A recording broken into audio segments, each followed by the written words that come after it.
Hi, fifth graders. Great to see you. Today I'm going to be reading about the story Carter's Holler.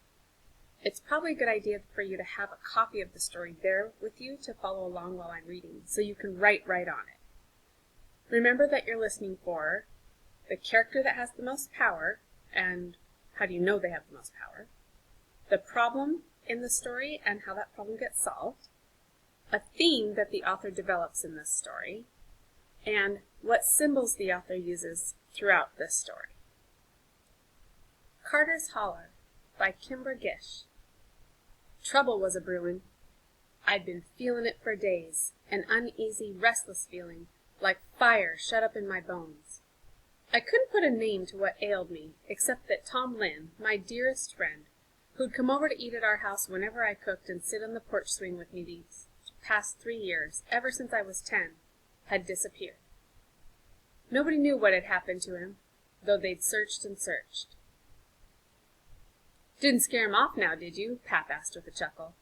I don't reckon, I replied, but I was worried.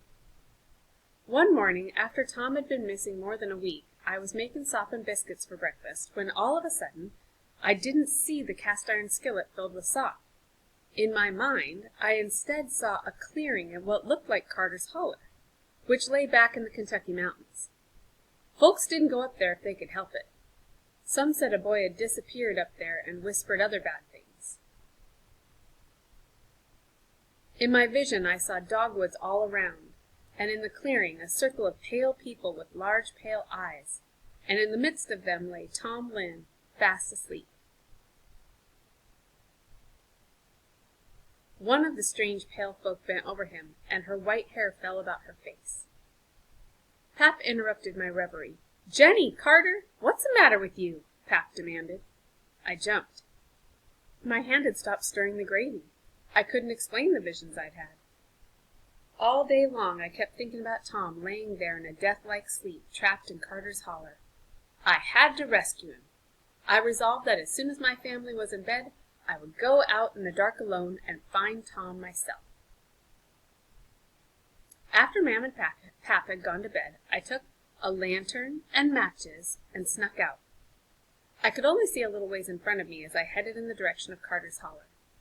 I'd gone about 1.5 miles when I felt a rush of icy air kiss my cheek. Something cold knocked me to the ground and my lantern went out. Every time I tried to find the matches, the cold would knock me to the ground again. But after a few minutes my eyes adjusted to the dark, and a pale gray form took shape. Reckon you've had enough, Jenny Carter? It asked. I don't reckon I have. I pushed myself up on my knees. What are you?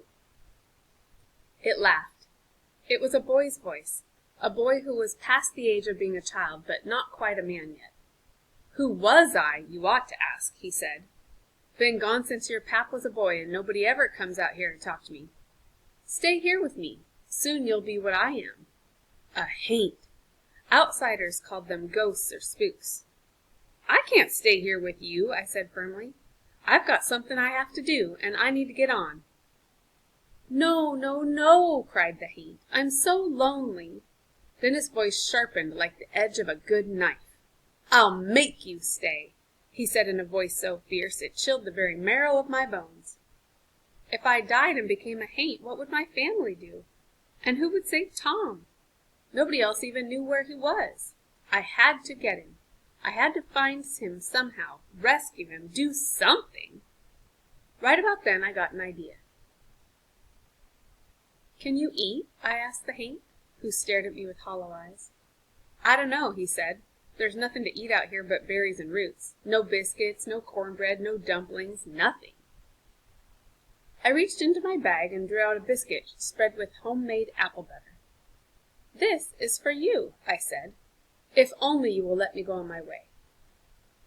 The haint stared at the biscuit, then took it from my fingers and took a bite. His eyes closed and a smile crept across his thin face. Go wherever you're going, Jenny, he said, but if you come back home, come out here some night and see poor cold John again, and bring another biscuit if you can. I'd gone a ways further when I heard a rustling in the tall grass. Before I could think, something sprang out before me. It was a strange creature, about the size of a large dog and covered with thick black fur.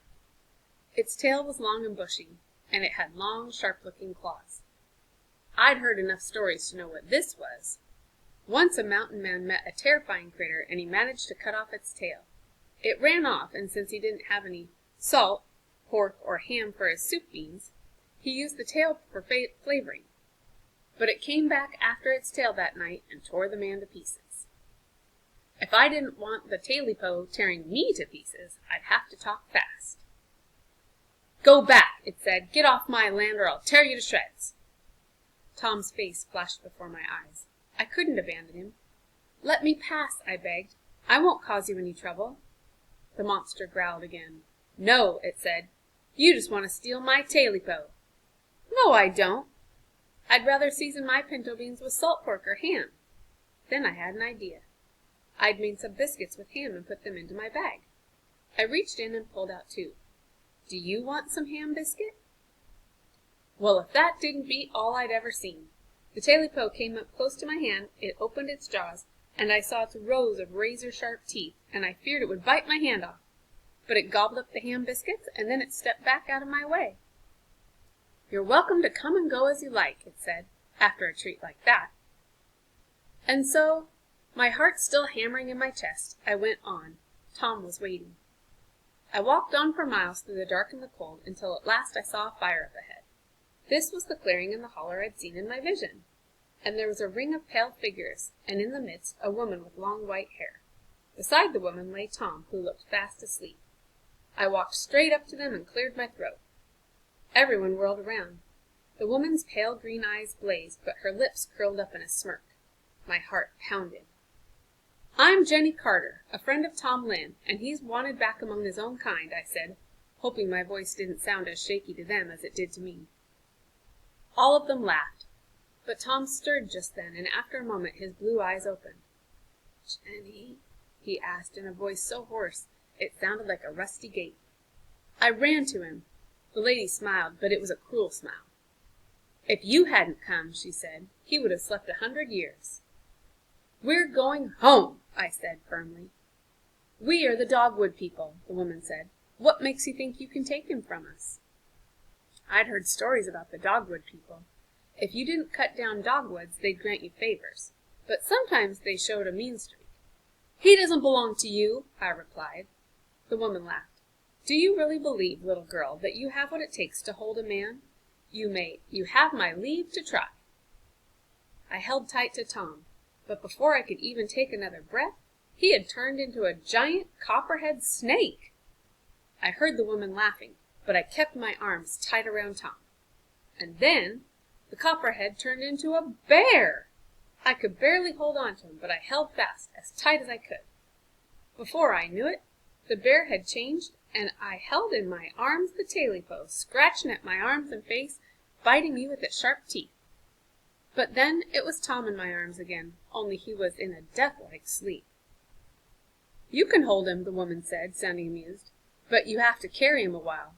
If you have to carry him a while, I think you will weary of him." My heart sank. I was tall for my age and strong. So I gathered Tom in my arms and hoisted him over my shoulder, and then I started off, wobbling my way down the hill. Already I felt exhausted, but I didn't dare rest. I had to keep going. I walked with the death-like weight of Tom's body on my shoulder for what seemed like a long way. But when we crossed out of the holler itself, I felt movement, and I heard a soft groan, and then I heard his voice. "Jenny, why are you carrying me?" I stopped and eased him down onto the grass. "What do you remember?" I remember chopping wood. There was this old dogwood, I thought." He blinked in the dawn light. "You came for me. You found me." I smiled. "I did. You were worth finding. You're always worth finding." He smiled back, and then he reached for my hand. "Let's go home," he said, "and you can tell me everything. I hope I didn't put you to a lot of trouble." "Some trouble is worth taking," I said. I didn't want to let Tom disappear ever again. "I've got an apple cake stack at home," I added. "That'd be nice, Jenny." He squeezed my hand. "Thank you." And on we walked, back toward home, hand in hand, as the mountains changed to goldenrod and the morning sun above us.